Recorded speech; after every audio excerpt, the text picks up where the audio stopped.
धम्मं शरणं गच्छामि संघं शरणं गच्छामि। अर्थात बुद्धं शरणं गच्छामि का अर्थ है कि मैं अपने बुद्ध की शरण में जाता हूँ। मैं खुद ही मालिक हूँ, अपना बुरा और भला करने वाले हम स्वयं खुद हैं। धम्मं शरणं गच्छामि का अर्थ है मैं अपने धर्म की शरण में जाता हूँ। धर्म के अनुसार जीवन बिताने में हमें सुख और शांति मिलती है। संघं शरणं गच्छामि का अर्थ है मैं संघ या कहें समुदाय की शरण में जाता हूँ। मैं अच्छे लोगों की शरण में जाता हूँ। हेलो एवरीवन, आप लोगों ने हमारे पिछले वीडियो में विश्व शांति स्तूप के बारे में जाना, जो कि बिहार स्टेट के वैशाली डिस्ट्रिक्ट में है, जो बौद्ध भिक्षुओं के लिए तीर्थ स्थल है। तो चलिए उसी कड़ी में अब मैं जो बताने वाला हूँ वो है बुद्ध रेलिक स्तूप। ये रेलिक स्तूप जब आप अभिषेक पुष्करनी के चारों ओर घूमते हैं तब इसके उत्तरी तट पर ये अस्थि कलश स्तूप और एक संग्रहालय या कहें म्यूजियम आपको मिलेगा।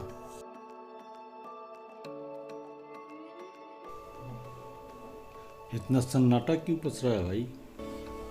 पता है, कोरोना के बाद से यहाँ पर पर्यटकों का आना जाना बहुत कम हो रहा है। लोगों की यहाँ देख रहे हैं सारी दुकानें खाली पड़ी हैं और लोगों की आमदनी भी कम हो गई है। लेकिन अब धीरे धीरे थोड़ा अब लोगों का आना जाना शुरू हो गया है और आने वाले दिनों में भी अच्छे खासे भीड़ यहाँ पर लगेंगे। चलिए कोई बात नहीं, अब चलते हैं बुद्ध अस्थि कलश स्तूप या बुद्ध रेलिक स्तूप में देखने के चलते हैं। अब ये बुद्ध अवशेष स्तूप या बुद्ध रेलिक स्तूप महापरिनिर्वाण प्राप्त करने के बाद भगवान बुद्ध के नश्वर अवशेषों के 8 भागों में से एक बौद्धों के लिए सबसे प्रतिष्ठित स्थलों में से एक है और ये भारतीय पुरातत्व सर्वेक्षण या ASI जिसे आर्कियोलॉजिकल सर्वे ऑफ इंडिया के लिए संरक्षित रखा गया, जो कि इसी डिस्ट्रिक्ट वैशाली में यहाँ पर है।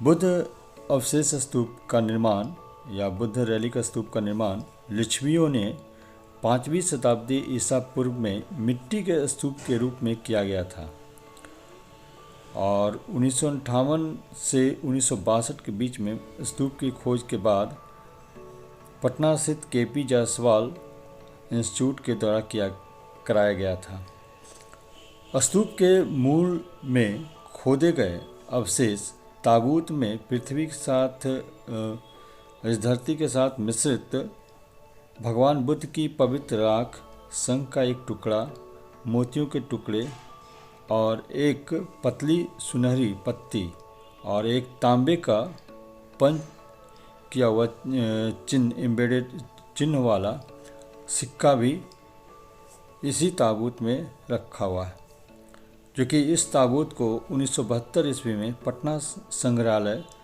लाया गया था। गणतंत्र की आदि भूमि वैशाली का एक छोटा सा गांव हरपुर बसंत, जिसका अतीत कितना स्वर्णिम रहा होगा इसका कल्पना ही किया जा सकता है, क्योंकि जब भगवान बुद्ध के महापरिनिर्वाण के बाद उनके शरीर का अवशेष का एक भाग वैशाली के लोगों को मिला था। इसी गांव में सुरक्षित रखा गया था और बीते समय में विभिन्न राजाओं ने इस स्थल को अपने अपने ढंग से विकसित किया था। जब इस स्थल की खुदाई की गई थी तो इसमें भगवान बुद्ध का यह पवित्र अवशेष प्राप्त हुआ था। कुछ दिनों तक वैशाली में सुरक्षित रखने के बाद इसे सुरक्षा के दृष्टिकोण से पटना के संग्रहालय में लाया गया।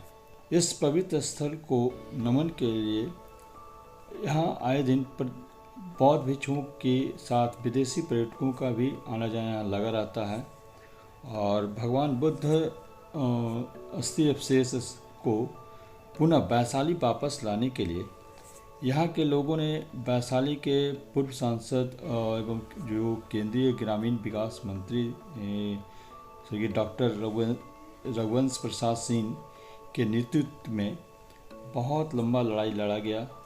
उनके नेतृत्व में केसरिया से पटना तक पैदल यात्रा किया गया। अंततः हार कर लोगों ने पटना हाई कोर्ट का शरण लेना पड़ा और पटना हाई कोर्ट ने बिहार सरकार को वैशाली की धरोहर को वैशाली में रखने का निर्देश दिया। देर से ही सही वर्तमान मुख्यमंत्री श्री नीतीश कुमार जी के निर्देश पर यहाँ एक भव्य स्तूप का निर्माण कर उसमें एक पवित्र अवशेष को रखने के लिए वर्तमान रैली का स्तूप से सटे पूरब में करीब 72 एकड़ का ज़मीन एक्वायर किया गया है और मुख्यमंत्री जी श्री नीतीश कुमार जी के निर्माणाधीन भवन की आधारशिला इन्होंने रखी और इस मुख्यमंत्री की सोच के अनुरूप पत्थर से बनने वाले विशाल स्तूप निर्माण के बाद यहाँ अस्थि कलश को रखा जाएगा।